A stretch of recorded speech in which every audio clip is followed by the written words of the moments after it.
Hello বন্ধুরা, নমস্কার। আমি রান্নাঘর দীপালি। বড়োদেরকে প্রণাম, ছোটোদেরকে ভালোবাসা। আজকে দেখুন কি দেখাতে চলেছি।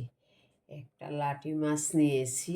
দেখুন, আলু, বেগুন আর পুদিনা পাতা দিয়ে আপনাদেরকে একটা সকালের খাবার শুক্তা বানিয়ে দেখাবো।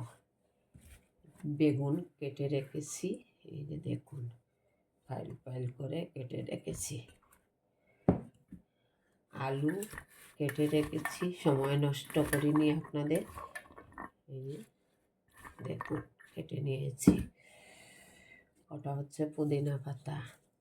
পুদিনা পাতা দিয়ে পাতলং পাতা দিয়ে এমনিতেও আলু দিয়ে একটা ঝোল করলে খুবই ভাত টেস্টি হয়, সুগন্ধ বেরোয়। এবার দেখা যাক কি হচ্ছে।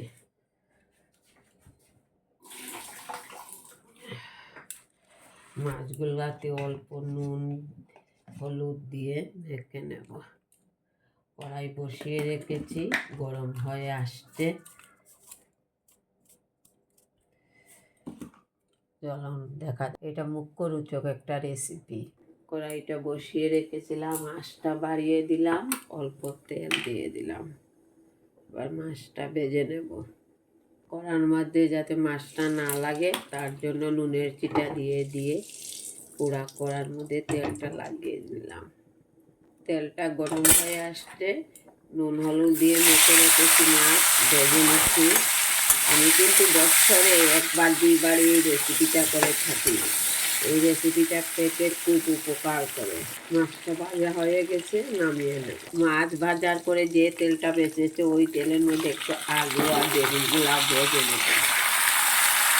অল্প নুনের চিটা দিয়ে দিচ্ছি, অল্প হলুদের গুঁড়াও দিয়ে দেব। ভাজার সময় দিলে ভালো হয়।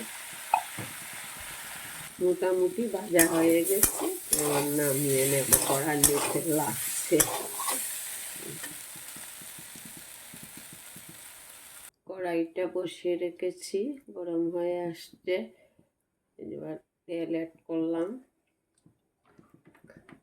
লাটি মাছে আলু বেগুনের রেসিপিতে মেথি দিলে খুবই ভালো হয়। এখানে পেস্ট করে রেখেছি আদা, কাঁচা লঙ্কা, 2 কোয়া রসুন। দেখাতে আপনাদেরকে ভুলে গেছি। এই যে দেখুন মেথিটা লাল হয়ে আসছে। পেস্ট করে রাখা মশলাটা দিচ্ছি। একে একে দিচ্ছি হলুদের গুঁড়া,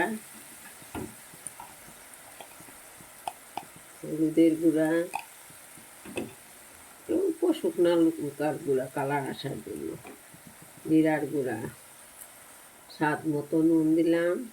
নুন তো অল্প দিতে হবে, আগে দিয়েছি একবার, ভেজে নেব। অল্প ধনিয়ার গুঁড়াও দিচ্ছি, কেননা এটা তো জিয়াতা মাছ, ধনিয়ার গুঁড়াটা দিলে ভালো লাগবে। মশলা ভাজা হয়ে গেছে, এবারে ভেজে রাখা আলু বেগুন দিয়ে দিচ্ছি। একটু ঝোল দেব।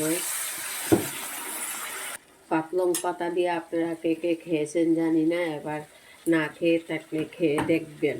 পুদিনাটা খেয়ে দেখবেন কত টেস্টি। ভালো করে ভেজে নিয়েছি, এবারে সাতলানো হয়ে গেছে, ঝোল দিয়ে দিচ্ছি। দেখে মনে হচ্ছে না তরকারিটা হয়ে গেছে। এই যে দেখুন, এই মাছগুলা দিয়ে দিচ্ছি, টানা দিয়ে নামিয়ে নেব। ধনে পাতা কেটে রাখা ধনে পাতা দিলাম। লাটি মাছ আলু বেগুনের রেসিপি হয়ে এসছে, নামিয়ে নেব। আলু বেগুন লাটি মাছের রেসিপি নামিয়ে নিয়েছি। আপনাদের কাছে কেমন লাগছে? ভালো লেগে থাকে লাইক কমেন্ট করতে ভুলবেন না। অল্প বন্ধুদেরকে শেয়ার করুন, আমার পাশে থাকুন, আমাকে উৎসাহিত করুন। আমি আপনাদেরকে নতুন ভিডিও দেখাবো, নতুন রেসিপি করব। আপনারা ধন্যবাদ, পাশে থাকুন। কেমন লাগছে? ভালো লেগে থাকলে অবশ্যই লাইক কমেন্ট করবেন। আপনারাও একদিন বাড়িতে এইভাবে ট্রাই করে দেখুন। লাটি মাছ আলু বেগুনের রেসিপিটা খেতে খুব ভালো লাগে। নমস্কার বন্ধুরা, আগামী দিন দেখা হবে।